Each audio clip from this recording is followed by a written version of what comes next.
Recognize. Thank you, Madam Chair. I join your dismay that rather than discuss the data breach, the impact it has on the ability of students to get assistance, how we deal with the data breach going forward and avoid it, that some wish to talk about issues that we're now going to investigate as well, which is potential bad actors. To obfuscate what the current issue is, which is the IRS and the Department of Ed's inability to have this tool work and not have it breached, but rather talk about other issues. We only have so much time here. We only have so many things we can do simultaneously. Let's talk about the issue we put on the table. So I am dismayed, and I guess I shouldn't be surprised. Mr. Connolly, I'm sorry, Mr. Gray, you've seen The Wizard of Oz, right? Yes, sir. You see the part where they talk with a scarecrow and they ask him which way the Yellow Brick Road is? Do you remember that part?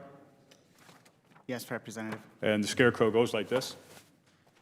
Do you remember that part? Yes, sir.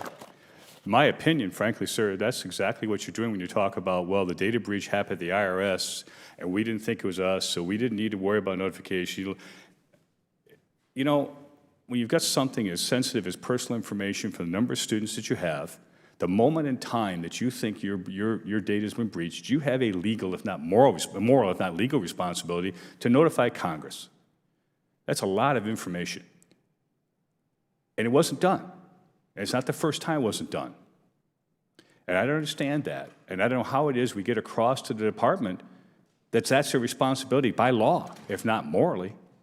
What's it take to get someone to understand that over there? Can you explain that to me?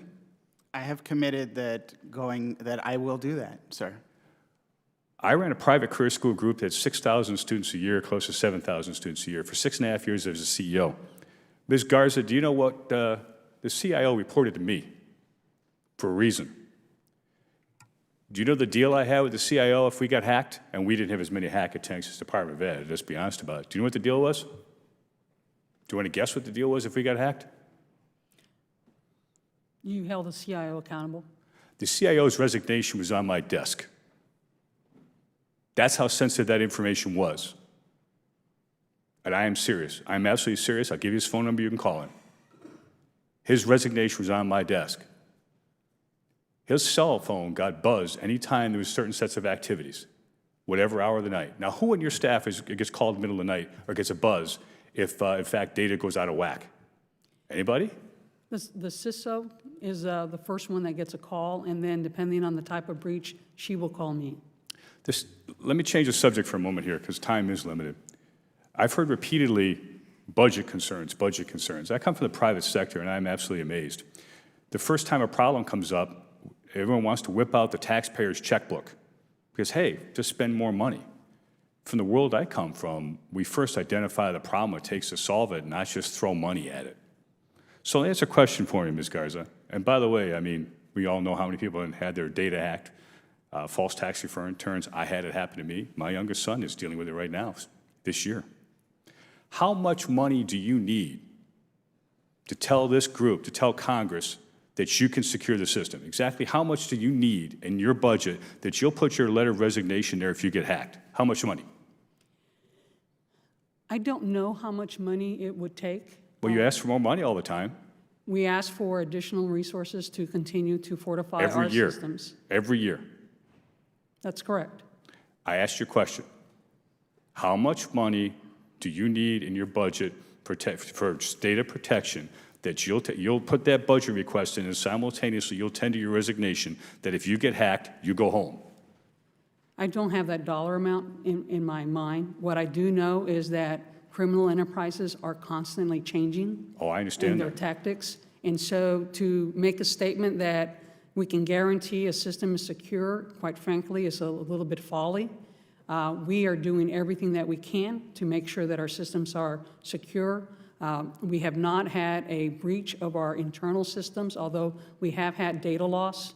And so to try to come up with a dollar amount that would guarantee that something will not occur, I think at that point I would think that we're probably not going to end up being secure. My time is expiring, and I appreciate the patience. Anywhere else in the world, in the private sector, at least somebody says, we really screwed up here. At least someone says, boy, we missed, they take accountability for it. My technology staff took it personally when someone tried, when we had people trying to hack it, when we had how we secured it. It was the game. It was their life. And the fact that folks can sit here and say, well, basically, stuff happens. But when you're talking about people's information to the Department of Education or IRS, it's not just stuff happens, it's their life. It's their tax return. It's their personal information used to get credit elsewhere. This is not minor stuff. And I don't see the perspective of concern that, well, we'll do the best we can. If it's wrong, we may notify, we may not notify, we may not think it's our problem because it's the IRS's problem. Again, they went that away. Someone needs to be accountable for it, folks. And I'll join Mr. Connolly and others in finding a way we're going to hold folks accountable because we can't have this kind of data leaking out, people taking it and using it for adverse purposes. You should be ashamed. I yield back. Thank you. The gentleman's time has